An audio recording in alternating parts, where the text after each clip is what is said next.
Joe Biden is facing huge EV backlash. President Biden just dropped a bombshell towards every EV manufacturer out there. His message is loud and clear. EVs are the future, so why are you going against EVs now? Keep those production lines rolling. This comes off as a pretty bold move, especially considering the current EV market crash that's about to come. We're talking about a time when Biden has been throwing out EV incentives left and right, trying to get everyone on board with this electric dream. But here's the shocker. The middle class absolutely hates EVs, and companies are slowly dying due to poor sales. Ford is losing $36,000 on each vehicle sold. GM is making a loss on all their cars. Even Tesla, the market leader, has been forced to lower prices. Production of EVs is slowing down, and you've got to wonder, why the sudden change of heart? Why are people ditching EVs? And are EVs a scam? If you thought EV sales were doing so good, wait till I tell you about President Biden's desperate attempts to keep the EV bubble from going into flames.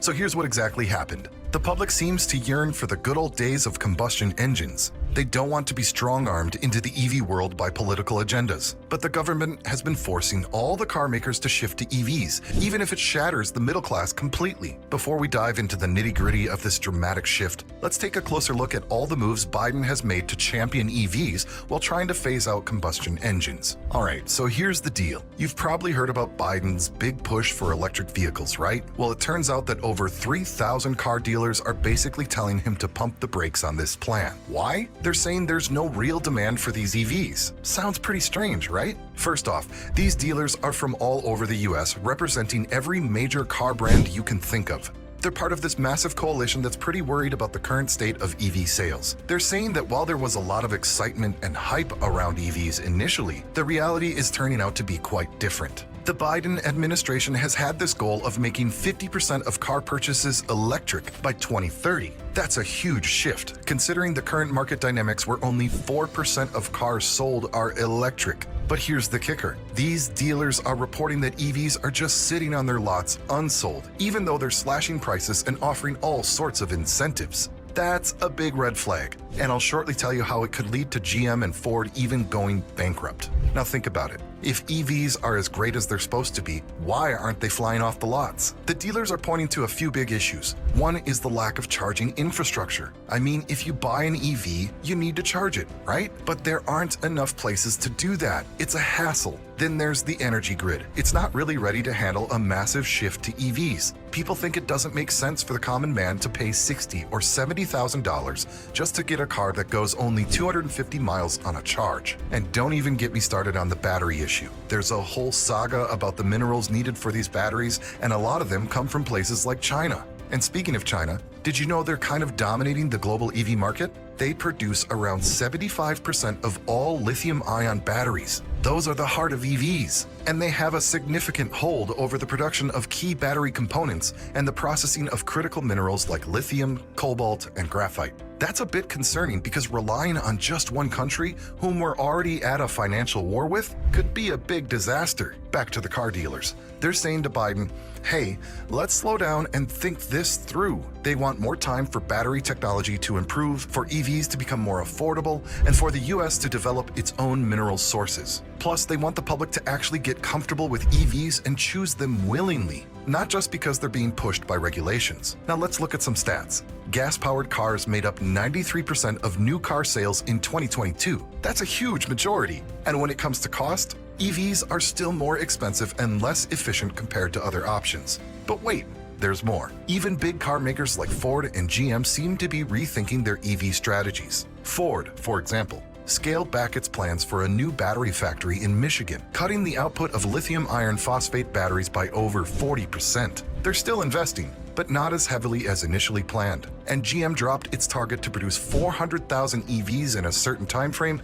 citing a need to adjust to the slowing growth in EV sales. Both companies are stopping production of cars like the F-150 Lightning EV and Chevy Silverado EV. It's like everyone was racing towards this electric future, but now they're slamming on the brakes and reassessing the situation. Dealers are essentially warning that if we push EVs too hard, too fast, without proper infrastructure and market readiness, it could backfire big time. In the end, it's all about balance. EVs could be a part of the future, sure, but it seems like there needs to be a more realistic approach, one that considers consumer demand, technological readiness, and economic implications. The dealers are urging Biden to reconsider the pace and not just push EVs for personal profit. But the Biden administration is just too keen on making a statement and putting out a positive image in front of the people. They're going to extreme measures and even handing out billions of dollars to Ford just to make EVs. But more on that in a minute. President Biden's focus on promoting EVs in the U.S. has been marked by a series of proactive initiatives. These initiatives are primarily aimed at increasing the adoption of EVs, developing the necessary infrastructure, and boosting domestic manufacturing capabilities. However, some critics argue that these efforts have been more about advancing EVs in the market rather than directly addressing the high costs of these vehicles, potentially suggesting a pursuit of personal or political gain over consumer affordability. Let's look at some of these moves. Ambitious EV sales target. Setting a target for 50% of all new vehicle sales to be electric by 2030 is a bold move. It sends a clear signal about the administration's commitment to EVs, but doesn't directly address the high upfront costs of these vehicles for consumers. EV Charging Action Plan. While the development of a widespread charging network is crucial for EV adoption, it's a long-term infrastructure project that doesn't immediately alleviate the financial burden on potential EV buyers. But no one is trying to fix this right now. Advancing domestic EV manufacturing. Biden has given nearly $9 billion to Ford to make EVs, and even stopped foreign brands from taking advantage of EV incentives, effectively saying, "We don't want you to sell your cheap cars in the US. Our consumers are fine with buying American products, even if they cost $20,000 more." While these initiatives are undoubtedly laying the groundwork for a future dominated by EVs, they seem more focused on the larger picture of EV adoption and industry support. But this plan is not going as smoothly as thought. American families, it turns out, aren't all that hyped about jumping into EVs. Big names in the car biz like GM and Ford are feeling the heat. They've poured billions into getting these electric beauties rolling off the lines, and now they're hitting pause. GM's got cold feet about expanding its electric truck production, and Ford slamming the brakes on its huge EV plant in Michigan. So what do dealers do with EVs gathering dusts in their lots? Slash prices, that's what. We're talking about big-time discounts and sweet lease deals, trying to tempt buyers. But even with the price cuts, these electric rides are still a hefty hit to the wallet. Did you know that EVs are now some of the slowest moving items in car lots? It's taking ages to sell them compared to their gas-powered cousins. And for dealers, that's money just sitting there, not making any. Despite all the discounts, EVs are still pretty pricey. For instance, a shiny new electric Ford F-150 can set you back a cool $50,000. Now compare that to a regular F-150 at less than $37,000, and you see the problem.